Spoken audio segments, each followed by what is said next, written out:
मैं हर सभा में लोगों से पूछता हूं कि अगर वोट बिहार का है तो फैक्ट्री बिहार में लगना चाहिए कि गुजरात में लगना चाहिए।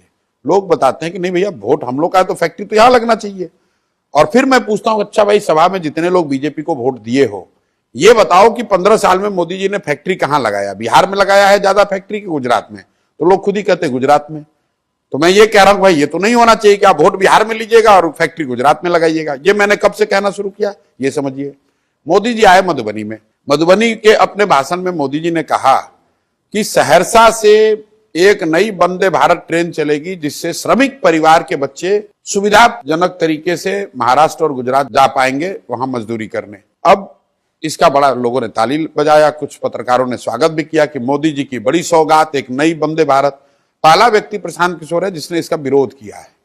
हम कह रहे हैं कि हमें ऐसी ट्रेन नहीं चाहिए जिस ट्रेन पर बिहार के बच्चे मजदूर बनकर, जानवरों की तरह बैठकर महाराष्ट्र और गुजरात में नौकरी मजदूरी करने जाएं। हमें ऐसी ट्रेन नहीं चाहिए। ये इतना बड़ा बिहार के प्रति पूर्वाग्रह दिखाता है कि आप कह रहे हैं कि वंदे भारत ट्रेन चलेगी ताकि तुम्हारे बच्चे, बिहार के बच्चे बैठकर गुजरात में जाए मजदूरी करने के लिए। हमने ये भी कहा कि वंदे भारत ट्रेन तो हर जगह चल रही है। क्या मोदी जी ने कभी भी अपने भाषणों में किसी दूसरे राज्य में ये कहा कि भाई गुजरात से एक नई वंदे भारत ट्रेन चलेगी जिससे गुजरात के श्रमिक परिवार महाराष्ट्र, तमिलनाडु जाएंगे मजदूरी करने? तो ये जो सेंटेंस है, इसकी आप गंभीरता को समझिए। बिहार समाज की नजर में, भारत में रहने वाले बड़े वर्ग के नजर में मजदूर का सप्लायर है, मजदूरों की फैक्ट्री है। और ये बात इतना लोगों के दिमाग में घर कर गई है कि वंदे भारत का इनॉग्रेशन करते समय या घोषणा करते समय प्रधानमंत्री भी यही कह रहे हैं। पर क्या ये सच नहीं है? सच है, लेकिन उस सच के लिए अगर सच है तो इसके लिए जिम्मेवार कौन है? फिर मैं क्या कह रहा हूं, मोदी जी का भाषण सुनिए गुजरात में। मोदी जी प्रधानमंत्री है, गुजरात के तो प्रधानमंत्री नहीं है, सिर्फ गुजरात के भी प्रधानमंत्री हैं और बिहार के भी प्रधानमंत्री हैं।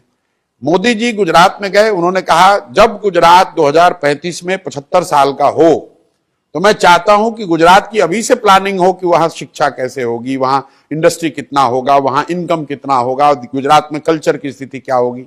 वही मोदी जी आए यहां बिहार में काराकाट में, तो कहते हैं यादव सब मेरा परिवार है, कुर्मी मेरा परिवार है, तेली मेरा परिवार है, कलवार मेरा परिवार है, पासवान मुसहर मेरा परिवार है। अरे भाई, आप प्रधानमंत्री हैं, गुजरात में जाकर आप कह रहे हो कि 2035 में गुजरात कैसा दिखना चाहिए, और बिहार में आकर आप यादव, कुशवाहा, कोयरी, ब्राह्मण, भूमिहार की बात कर रहे हो। गुजरात जा रहे हो तो आप इन्वेस्टमेंट समिट की बात कर रहे हो, फैक्ट्रियों की बात कर रहे हो, गिफ्ट सिटी की बात कर रहे हो, धोलेरा सिटी बता रहे हो। अब बिहार आते हो तो कहते हो तुम लोग को 4 किलो अनाज दे रहे हैं। भाई 8 करोड़ गरीब परिवारों को अनाज मिल रहा है, इसकी गारंटी दे रहे हैं। आप मुझे बताइए कि क्या गुजरात में फ्री अनाज नहीं बट रहा है? 80 करोड़ लोगों को अनाज मिल रहा है ना, 5 किलो। बिहार में भी उसमें कुछ लोगों को मिल रहा है, लेकिन दूसरे राज्यों में तो आप ये नहीं कह रहे कि 4 किलो अनाज दे रहे हैं इसलिए वोट दो। तो बिहार में क्यों कहते हो भाई? ये गलती मोदी जी की नहीं है। आप मेरा पूरा भाषण सुनिए, मैं लोगों को कहता हूं कि ये गलती मोदी जी की नहीं है, ये गलती बिहारियों की है, हम जैसे लोगों की है कि हम लोगों ने अपना भाव ही इतना गिरा रखा है कि भाई 4 किलो अनाज दे रहे हैं, यही बहुत बड़ी बात है यार, हम पर एहसान कर रहे हैं, लो ले जाओ वोट।